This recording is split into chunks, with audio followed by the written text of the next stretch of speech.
Madame la Présidente, Monsieur le Ministre, Monsieur le Président de la Commission des Finances, Monsieur le rapporteur général, chers collègues. Je veux d'abord m'adresser à tous ceux qui doutent, qui avaient l'intention de voter contre ce texte, de le rejeter. Arrêtons-nous un instant sur les raisons avancées ici et là pour rejeter ce texte pourtant déterminant. Outre un prétendu manque d'ambition, certains opposants arguent que nous ne voudrions pas réduire le déficit structurel et partant la dette publique.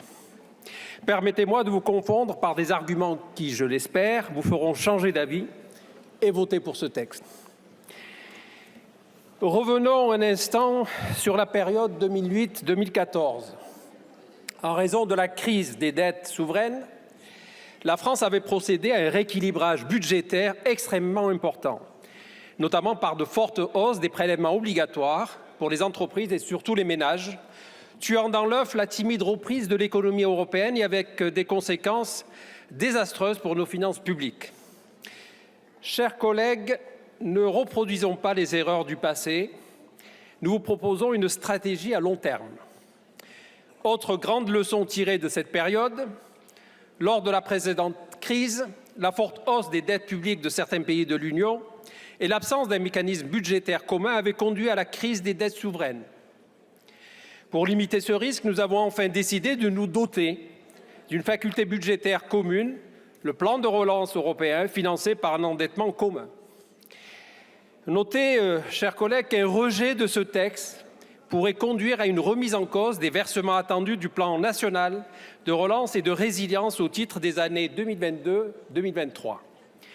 Soulignons aussi que notre objectif de limitation de la hausse des dépenses publiques à 0,6% en volume, soit quasiment 2 fois moins que la croissance potentielle, est le plus ambitieux depuis la mise en place des lois de programmation des finances publiques. J'en veux pour preuve les interventions régulières du président Coquerel pour en dénoncer la prétendue austérité.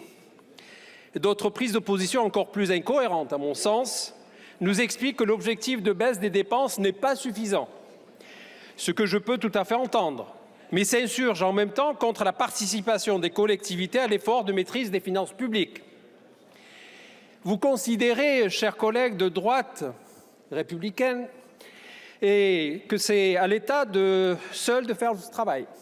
Je crois pouvoir affirmer que la situation de l'État, et en partie due au soutien sans faille que nous apportons aux collectivités, en témoigne la garantie de recettes mise en place pour 2020 et 2021, qui a fait prendre en charge à l'État les pertes de recettes des collectivités dues au Covid, ou encore le filet de sécurité qui viendra en aide en 2022 et 2023 à celles fragilisées par la hausse des prix de l'énergie. Les collectivités, au même titre que les autres administrations publiques, doivent participer à l'effort de redressement des finances publiques. Et les modalités proposées par ce texte étaient, pour mon groupe démocrate, les bonnes. Quant aux autres groupes, je parle de l'extrême ou des extrêmes, vous qui avez voté hier, main dans la main, la motion de censure du gouvernement, dites aux Français que sous couvert de lutte contre l'austérité, c'est en réalité votre profonde europhobie qui vous anime.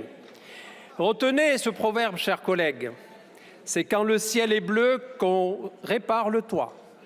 Quand le ciel est bleu qu'on répare le toit. Or, avec plus de 110 points de dette en proportion du PIB, si nous voulons à l'avenir avoir des marges de manœuvre budgétaires pour répondre à d'éventuelles crises, nous devons maîtriser l'évolution des finances publiques. Plus encore, ce texte propose des dispositifs intéressants pour contenir l'évolution de la dépense et de la dette publique.